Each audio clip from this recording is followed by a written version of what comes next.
मध्य प्रदेश के गृह मंत्री डॉक्टर नरोत्तम मिश्रा अपने तीखे राजनीतिक व्यंग्य के लिए जाने जाते हैं।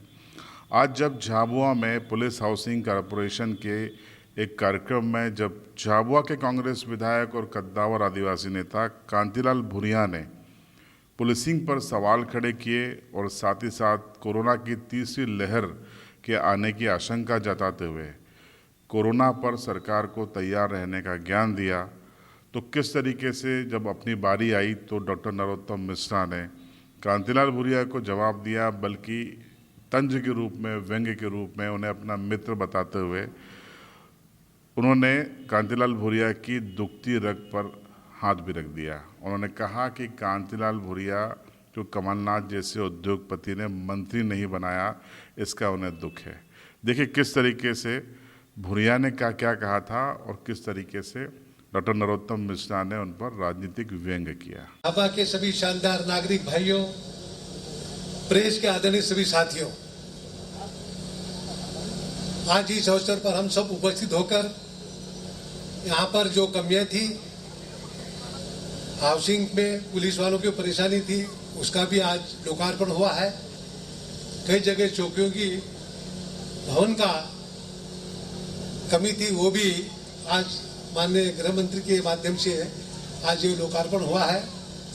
तो मैं सभी झाबुआ के जिले के जनता को, सबको बधाई, शुभकामना देता हूँ। कोरोना का समय में बहुत मुसीबत से ये 1.5-2 साल गुजारे हैं। कई परिवार बेघर-बार हो गए, कई परिवार के सदस्य छीन ले गए। ऐसी परिस्थिति में फिर भी संघर्ष करके लोग आगे बढ़ रहे हैं। हमारे आदिवासी झाबुआ जिला है, ग्रामीण क्षेत्रों में काफी मौतें हुई कोरोना से, लोग अस्पताल तक भी नहीं आ पाए। ऐसी परिस्थिति में लोगों ने सामना किया और आज उसका मुकाबला करने पर तीसरी लहर आने की संभावना बता रहे हैं। उसके लिए सरकार अभी से पूरी तैयारी करे और लोगों की जान माल की रक्षा करने का अभी से एक अभियान चलाने का काम मध्य प्रदेश सरकार शुरू करे, तब जाके सारी स्थिति ठीक होगी। माननीय गृह मंत्री जी, यहाँ पर कई थाने में टीआई भी नहीं है, ये एसआई चला रहा है, चाहे एसआई नहीं तो हेडसा भी चला रहा है। तो कम से कम आदिवासी क्षेत्रों में जो कमियां हैं, जो खाली जगह है, वो थोड़ी भर दी जाए, जिससे कि यहाँ पर ठीक ठाक काम हो सके। और आजकल अपराध बहुत बढ़ रहा है। यहाँ पे भी पेटलाद के आसपास में 3 मर्डर एक साथ हो गए एक परिवार के। ऐसे आए दिन घट रही है। तो डीजी साहब भी यहाँ उपस्थित है, अपने पुलिस महकमा को सक्रिय करिए। पुलिस का जो डर बनना चाहिए वो डर नहीं है। तो इसलिए हमने हर क्षेत्र में थानेदार वगैरह उनको थोड़ा अलर्ट करें। जब घटना घटने के बाद जाते हैं तो क्या फायदा, पहले से गश्त हो, जिस मतलब एरिया में ज्यादा परेशानी हो, गश्त होती रहे, लोगों को मदद करते रहे, रिपोर्ट वगैरह समय पे जाए, लोगों की रिपोर्ट थाने में दर्ज करें। नहीं तो आवेदन लेके कहते भाई तुम्हारी रिपोर्ट ले ली, फिर थोड़े दिन बाद पता लगता है को आवेदन वापस ले लिया दबाव से, रिपोर्ट जहाँ की वही रह गई। तो कम से कम सिस्टम बना हुआ है आपके पुलिस में कि कम से कम वहां पे एफआईआर दर्ज करें, रोज नामचे में वहां पे एफआईआर दर्ज करके, ताकि आवेदन लेने के बाद जब तक जांच चल रही है तब तक फिर आदमी वापस दबाव देके वो केस चाह के वापस आवेदन हो जाता है। सबको सबसे पहले एफआईआर दर्ज करें, उसके बाद कार्रवाई शुरू करें। एफआईआर तो दर्ज ही नहीं करता थाने में, आप कहीं भी जाए देखो रोज आमचे में नहीं मिलेगा। आवेदन के आधार पर जांच हो जाती है, आवेदन के आधार केस डिस्पोजल हो जाता है। तो ये सारी चीजें करना बहुत जरूरी है। लोगों को पालना भी पड़ेगा, लोगों को मदद भी करना पड़ेगा। बेरोजगारों की फौज बढ़ रही है, माता पिता ने पढ़ाया लिखा पर उनको नौकरी नहीं, तो उनको रोजगार भी, मजदूरी भी मिले, तब जाके लोगों को ठीक ठाक सब स्थिति ठीक हो पाएगी।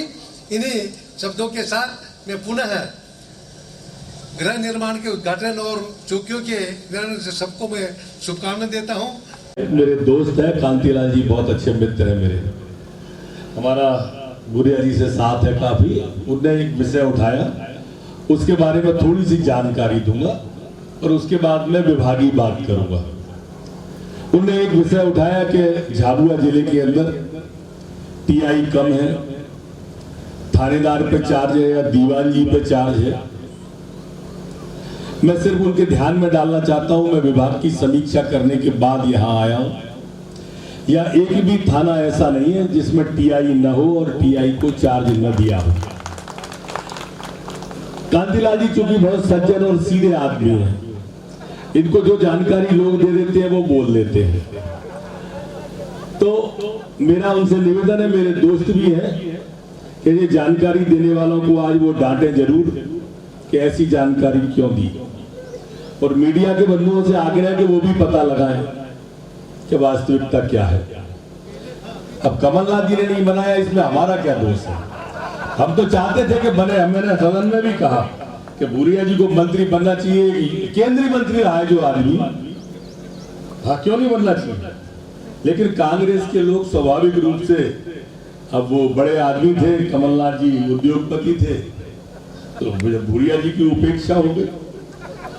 दूसरा, भूरिया जी ने कहा कि पुलिस का डर होना चाहिए। नहीं, हमारी मान्यता है कि पुलिस में विश्वास होना चाहिए, पुलिस के प्रति लोगों का विश्वास होना चाहिए। दो भिन्न सोच है मित्रों जी, और इसलिए हमारी पुलिस ने इस बार पूरी कोशिश की कि विश्वास पैदा करें। मैं समीक्षा करके आया हूं, गिराफ भी अपराध का झाबुआ में पहले से गिरा है। मैंने एक एक विषय को अपनी आंख से देखा है। जब एसपी साहब यहाँ पर अपना आशुतोष गुप्ता जी का प्रेजेंटेशन हो रहा था, मैंने पूरा देखा। कलेक्टर साहब भी बैठे थे, मिश्रा जी। मित्रों, पुलिस ने 1.5 साल में अपनी छवि बदलने की पूरी कोशिश की है। इस कोरोना काल में, इस कोरोना काल के पहले जब पुलिस का जवान हमारा चौराहे पर खड़ा रहता था, तिराहे पर खड़ा रहता था, दोराहे पर खड़ा रहता था, तो लोग समझते थे कि शायद ये वसूली के लिए खड़ा होगा। लेकिन पहले लॉकडाउन में जब सारे चक्का जाम था, ट्रेन का चक्का जाम था, ट्रक का चक्का जाम था, बस का चक्का जाम था, तब भी हमारा जवान उस तिराहे पर, चौराहे पर हमारी जान की सुरक्षा के लिए खड़ा हुआ।